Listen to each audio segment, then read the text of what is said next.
Hello everyone, তোমরা কেমন আছো? আশা করছি তোমরা খুব ভালো আছো। আমরাও খুব ভালো আছি। চলে এসেছি আরও একটা নতুন ব্লগ নিয়ে।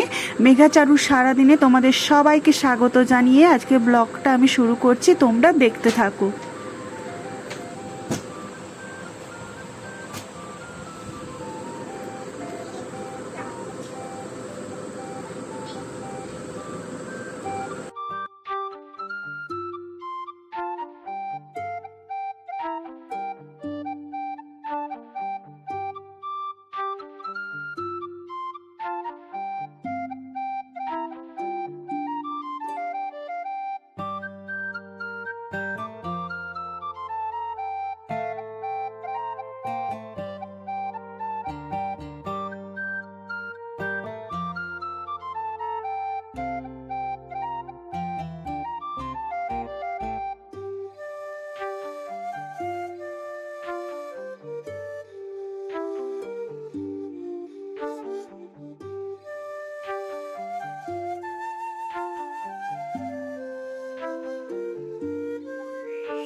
বাড়ি যেতে প্রায় আমাদের 2:30 বেজে গেছিল, আর এখন বাজে 3:30। দেখো ওরা হচ্ছে যে কি করছে, নাচানাচি করছে। বৃষ্টি পড়তে শুরু করেছে, লাফালাফি করছে আর নাচানাচি করছে।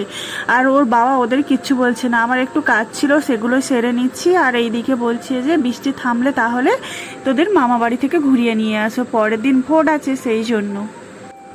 আর এইটা দেখো, আমরা হচ্ছে যে চলে এসেছি সকালবেলা, কারণ ভোটের দিন, সেই দিনের সকালবেলায় চলে এসেছি ওর মামা বাড়ি থেকে। আর ভোট দিয়েও আমি চলে এসেছি একদম মামা বাড়ি থেকে এসে ওদের বাড়িতে রেখে। প্রায় আমাদের বাড়ি থেকে 10 মিনিট হয়তো হেঁটে যেতে হবে প্রাইমারি স্কুলে, খুব একটা দূরে নয়, কাছেই। তো ওখানেই ভোট দিয়ে দেখো চলে এসেছি। আর ওইদিকে ওরা যে ড্রেস পরে আছে সেই ড্রেস পরেই শুয়ে পড়েছে। কারণ কি বলো তো, ওরা ফোন দেখছে। ওর বাবার ফোনটা রেখে গেছিলো আর আমার ফোনটাও, দুজনেরই ফোন রেখে গেছিলাম। কারণ চারু বায়না করেছিল যে আমি তোমাদের সাথে ভোট দিতে যাব, সেই জন্য। আর ভোটের পরে দেখো চলে আসার পরে রান্না বান্না করব। তখন মা বলছে যে চলো কয়েকটা আম পেড়ে আছে, কাকু আসছে যখন আমগুলো পেড়ে নিই আর তুমি গুড়িয়ে নাও, আমি এইদিকে মাছ টাছগুলো নুন মাখিয়ে রাখি। তো দেখো কাকু গাছে উঠেছে আর পাকা আমগুলো পেড়ে নিচ্ছে। আর আম পারতো না, আর চারু খুব জেদ করছে যে কাকু আমাকে আম, দাদু, ও দাদু হয়, দাদু আমাকে আম তুলে দাও, আম তুলে দাও। তো সেই জন্য কয়েকটা হচ্ছে যে আম পাড়ছে। আর আমগুলো কি বলো তো, খুব টক, খুব মানে আগে হতোই না, আমার বিয়ের পরে তো খুব একটা হতো না, কয়েকটা হতো, প্রচণ্ড টক, খাওয়াই যায় না। আর সেই জন্য কাঁচা আমগুলো মানে কাঁচা অবস্থাতেই পেড়ে নেওয়া হয়। আর কাঁচা অবস্থাতে পেড়ে নিলে কি বলো তো, আম তেল, মানে আমচুর আর যেগুলো হয়, আর এই যে পাকা আম পারে না, এগুলো সব হচ্ছে যে আমার শাশুড়ি হচ্ছে যে মা আমসত্ত্ব বানায়। আমসত্ত্বতে একটু চিনি দিতে হয়, তাহলে ভালো লাগে, না হলে একদম ভালো লাগে না, মানে মুখে দেওয়াই যায় না, এতটাই টক। আর দেখতে দেখতে দেখো আমি এইদিকে রান্নাও বসিয়ে দিয়েছি। আর আমার মাছ টাছও মোটামুটি ভাজা হয়ে গেছে। আর এই যে মাছের ডিম আর মাছ, এটা হচ্ছে যে আমার বৌদি দিয়েছে, কারণ বৌদিদের বাপের বাড়ি থেকে পুকুরে অনেক মাছ ধরা হয়েছিল। তো আমরা থাকিনি, সেই জন্য সব মাছগুলোই আমাদের দিয়েছে, আর ওদেরও কটা রেখেছে। আর মাছের ডিমের বড়া খেতে আর সবাই খেতে ভালোবাসে, মেঘা, চারু আর আমি, ওর ঠাম্মা, ওর বাবা সবাই মোটামুটি খেতে পছন্দ করে। আর আমি এখানে রান্না করছি আর মেঘা তো ও দাদাদের সাথে খেলছে বাইরে।